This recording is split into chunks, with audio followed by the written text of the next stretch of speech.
Un sujet dont on parle peu et qui pourtant est régulièrement abordé dans le creux des conversations en thérapie, dans le secret des conversations en thérapie, ce sont les fausses couches. Alors les fausses couches, on en parle peu parce que ça... Alors, déjà, il y a une question de terme, c'est-à-dire qu'une fausse couche en fin de terme, en général, les proches sont au courant de la grossesse, tout ça, donc on va en parler plus facilement. C'est souvent d'ailleurs accompagné d'un enterrement, de plein de choses qui vont faire que ça va être... c'est un événement qui va prendre une partie dans l'histoire de la famille, même dans la famille plus large. Là où une fausse couche en début de terme, on ne l'a pas encore annoncé à des proches, ou le reste de la fratrie parfois n'est pas forcément au courant. Parfois, ça va rester un non-dit, quelque chose dont on ne va pas parler en se disant c'est notre souffrance à nous en tant que couple, ou à moi si je suis seule, mais je ne vais pas forcément en parler parce que c'est pas la peine, soit d'inquiéter, soit d'étaler notre vie à tout le monde, tout ça. Alors ça, c'est chaque couple, chaque personne qui va le vivre différemment. Maintenant, justement, quand je parle de couple, c'est important de bien savoir que la fausse couche peut être apparentée au deuil d'un enfant. Quand je dis peut être, ça veut dire que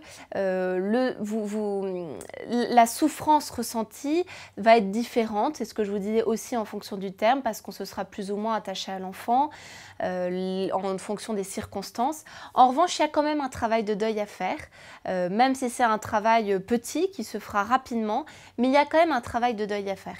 Et parfois, ça peut créer des incompréhensions dans le couple parce qu'on se rend compte qu'on ne vit pas la chose de la même façon.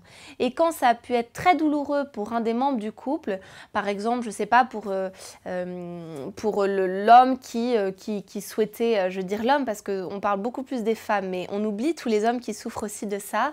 L'homme qui depuis longtemps souhaite un enfant, qui, je ne sais pas, attend peut-être depuis des années ou autres. Et là, enfin, il y avait cette joie. Et là, tout d'un coup, on vous dit qu'en fait, non, c'est une fausse couche. Et que la femme, elle, le vit plutôt bien parce qu'en fait, c'était pas forcément une période de sa vie où ça allait, donc elle aurait préféré attendre.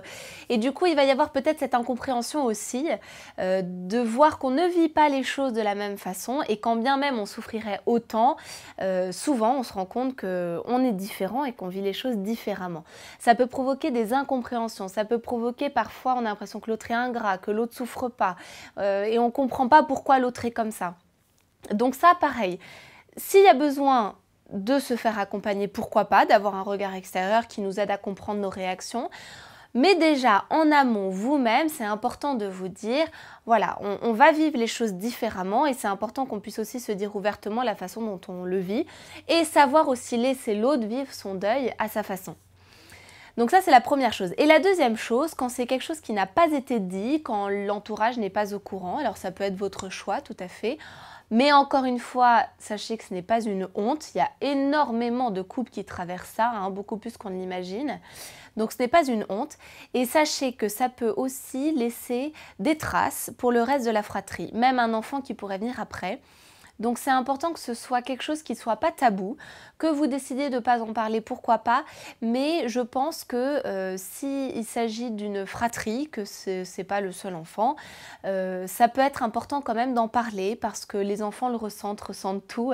Moi je me souviens de ma fille qui était presque au courant avant moi de la naissance, de l'arrivée, enfin de ma grossesse pour sa petite sœur. Donc pour vous dire que les enfants ressentent énormément. Donc même si vous avez l'impression que la fratrie n'a pas été affectée, je pense que ça peut valoir le coup quand même de se poser la question pour leur en parler, pour dire que ça a fait partie de votre vie familiale, de leur vie de frères et sœurs, de fratrie.